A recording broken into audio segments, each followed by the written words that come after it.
Isaiah chapter 7. Now it came to pass in the days of Ahaz the son of Jotham the son of Uzziah king of Judah, that Rezin king of Syria and Pekah the son of Remaliah king of Israel went up to Jerusalem to make war against it, but could not prevail against it.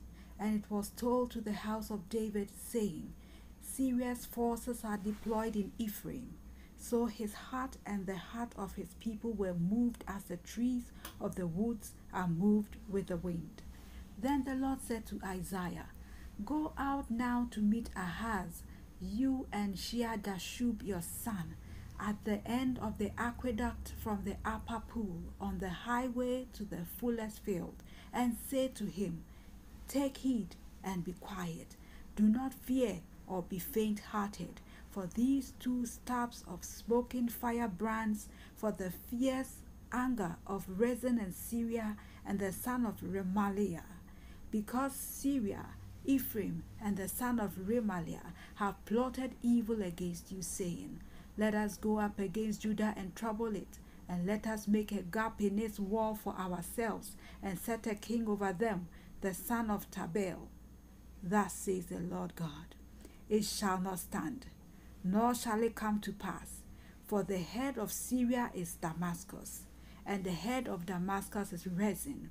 Within 65 years Ephraim will be broken, so that it will not be a people. The head of Ephraim is Samaria, and the head of Samaria is Remaliah's son. If you will not believe, surely you shall not be established. Moreover, the Lord spoke again to Ahaz, saying, Ask a sign for yourself from the Lord your God. Ask it either in the depth or in the height above. But Ahaz said, I will not ask, nor will I test the Lord. Then he said, Hear now, O house of David. Is it a small thing for you to weary men? But will you weary my God also? Therefore the Lord himself will give you a sign. Behold, the virgin shall conceive and bear a son, and shall call his name Emmanuel. Curds and honey he shall eat, that he may know to refuse the evil and choose the good. For before the child shall know to refuse the evil and choose the good, the land that you dread will be forsaken by both her kings. The Lord will bring the king of Assyria upon you and your people and your fathers, and your father's house, days that have not come since the day that Ephraim departed from Judah.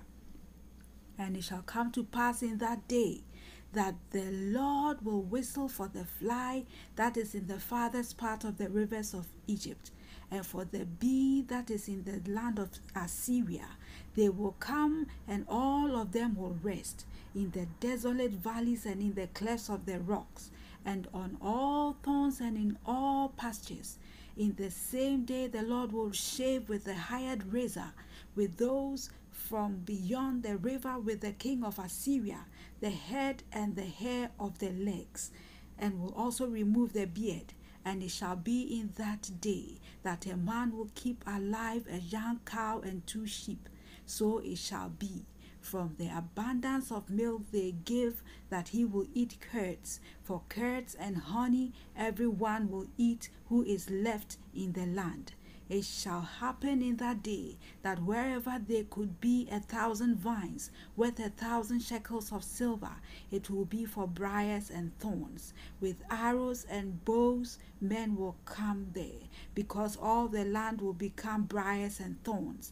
And to any hill which could be dug with the hoe, you will not go there for fear of briars and thorns, but it will become a range for oxen and a place for sheep to roam.